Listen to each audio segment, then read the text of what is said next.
Assalamualaikum warahmatullahi wabarakatuh. Kembali lagi di channel saya Fakhri Zamzami. Kali ini saya akan menceritakan sejarah, adat, dan budaya yang ada di Tatar Tanah Sunda dan di Tatar Tanah Jawa.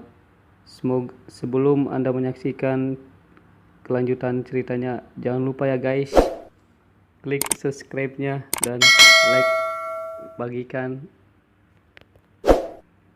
Oke, jangan lama-lama lah, lanjut aja ke ceritanya. Semoga menambah ilmu dan manfaat. Sunan Gunung Jati dipertemukan dengan malam Lailatul Qadar. Lailatul Qadar atau malam kemuliaan dalam dogma dan ajaran Islam adalah malam yang dinanti-nantikan. Malam ini hanya ada pada saat bulan Ramadan. Keberadaannya tidak seorang pun yang tahu kecuali hanya perkiraan-perkiraan saja. Dalam sejarah Cirebon, Sunan Gunung Jati dikisahkan sebagai seorang wali yang dipertemukan dengan malam Lailatul Qadar oleh Allah. Bahkan kenang-kenangan yang beliau dapat dari perjumpaan dengan malam itu kelak menjadi pusaka kesayangan hingga ajal menjemputnya. Kenangan yang diperoleh dari malam itu adalah berupa sebilah pusaka keramat yang gaungnya melegenda hingga kini. Ditinjau dari sisi kekeramatannya, malam Lailatul Qadar menjadi istimewa bagi umat Islam karena pada malam ini ampunan Allah turun. Bahkan bagi siapapun yang dipertemukan dengan malam Lailatul Qadar ketika ia sedang beribadah ataupun melakukan kebaikan-kebaikan tertentu, maka pahalanya akan dilipat gandakan oleh Allah. Hal tersebut tergambar dari firman Allah dalam surat Al-Qadar yang berbunyi, dengan nama Allah yang Maha Pengasih, Maha Penyayang. Sesungguhnya kami telah mengirim hal demikian di malam kemuliaan, dan tahukah kamu apakah malam kemuliaan itu?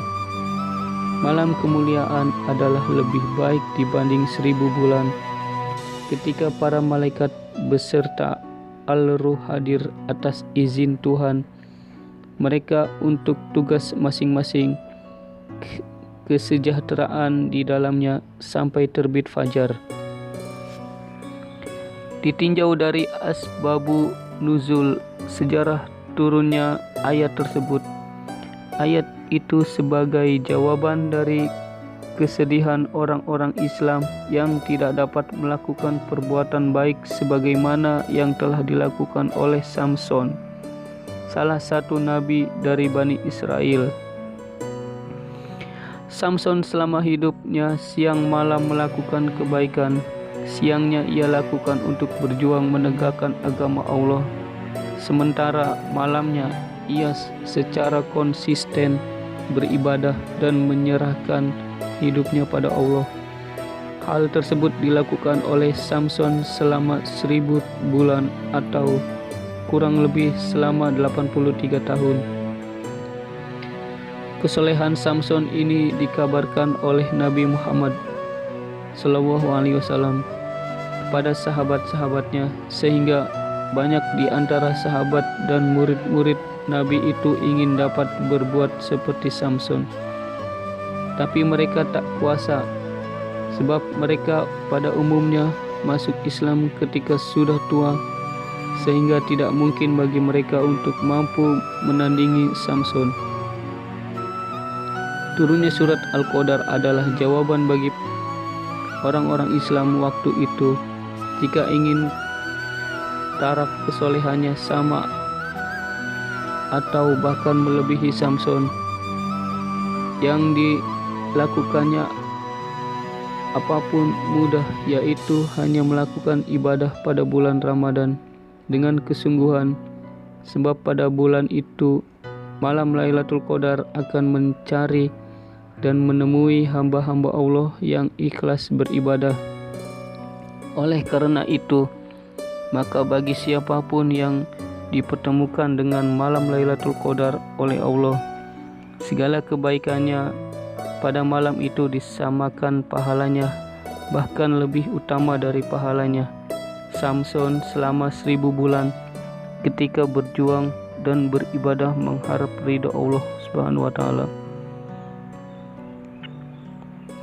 Menurut naskah Mertasinga Pupuh 1704, Sunan Gunung Jati suatu waktu dipertemukan dengan malam Lailatul Qadar. Pada waktu itu selama 28 hari di bulan Ramadan, Sunan Gunung Jati bertafakur dan beribadah dengan hikmat mengharap ridha Allah. Pada malam ke-29, tepat ketika Sunan Gunung Jati sedang melaksanakan sholat di sepertiga malam, turunlah seekor ular naga dari langit. Sesampainya di tanah, sang naga kemudian melingkari tempat duduk Sunan Gunung Jati hingga kemudian melilit tubuhnya. Walaupun demikian, Sunan Gunung Jati meneruskan sholatnya, dan setelah selesai kemudian beliau melanjutkannya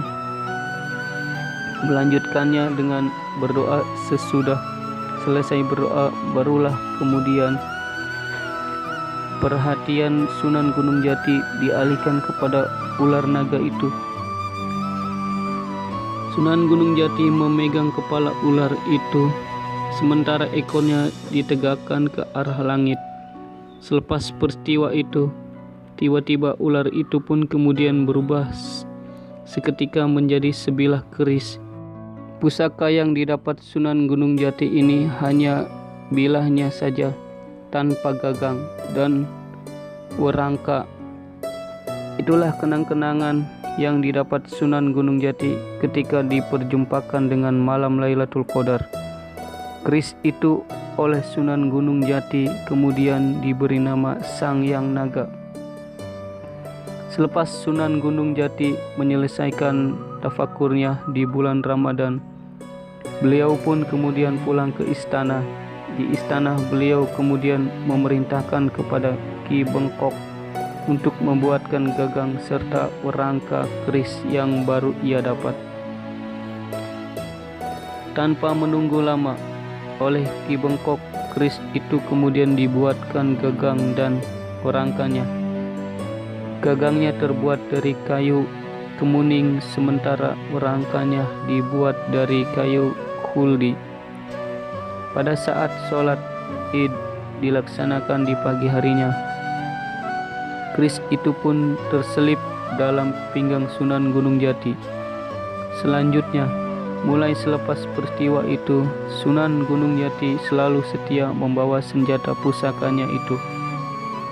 Keris Sang Yang Naga dalam tradisi Cirebon dipercayai sebagai keris pusaka milik Sunan Gunung Jati. Pada masa sekarang, keris Sang Yang Naga sudah tidak diketahui lagi bentuknya. Mengingat keris ini dikisahkan lenyap berbarengan dengan wafatnya Sunan Gunung Jati. Kabar mengenai keris Sang Yang Naga, pusaka paling masyhur yang dimiliki Sunan Gunung Jati, itu diinfokan dalam naskah-naskah klasik Cirebon, dan salah satu yang mengabarkannya adalah naskah Mertasinga, sebuah naskah yang pada mulanya ditemukan di desa Mertasinga, Kecamatan Gunung Jati, Kabupaten Cirebon. Dalam naskah ini dikisahkan bahwa keris Sang Yang Naga didapat Sunan Gunung Jati ketika beliau melakukan zikir di pesantrennya yang berada di Gunung Jati. Dalam kepercayaan orang-orang yang mendiami Pulau Jawa, dipercayai benda-benda pusaka bisa diperoleh dengan cara gaib tanpa membuat manual. Biasanya didapat dari hasil bertapa maupun dengan cara penarikan secara mistis. Kadang juga orang yang sedang berzikir secara tiba-tiba didatangi oleh benda-benda pusaka tertentu. Kadang berupa batu, senjata, dan lain sebagainya. Dalam kasus keris Sang Yang Naga, Sunan Gunung Jati dikisahkan didatangi oleh keris ini dengan tiba-tiba. Menurut naskah Mertasinga, keris Sang Hyang Naga didapat ketika Sunan Gunung Jati melakukan zikir pada bulan Ramadan. Keris ini muncul di depan beliau tepat pada malam Lailatul Qadar. Keris pada mulanya tersebut diceritakan tanpa werangka dan gagang pegangan keris. Dinamakan Sang Hyang Naga karena jatuhnya keris ini dalam suasana seperti jatuhnya ular besar dari langit naga. Werangka, sarung keris, dan gagangnya kemudian dibuatkan. Adapun pembuatnya adalah Ki Bengkok, salah seorang murid Sunan Jati. Keris inilah yang kelak dipergunakan untuk menghukum mati Syekh Siti Jenar dalam sejarah Kesultanan Cirebon. Memang tertulis bahwa Syekh Siti Jenar itu meninggal dan dieksekusi mati di Cirebon. Wallahu a'lam bishawab. Sesungguhnya segala kebaikan itu datangnya dari Allah Subhanahu wa taala, dan bila ada salah kata dan hilaf dari saya, mohon dimaafkan. Terima kasih. Wassalamualaikum warahmatullahi wabarakatuh.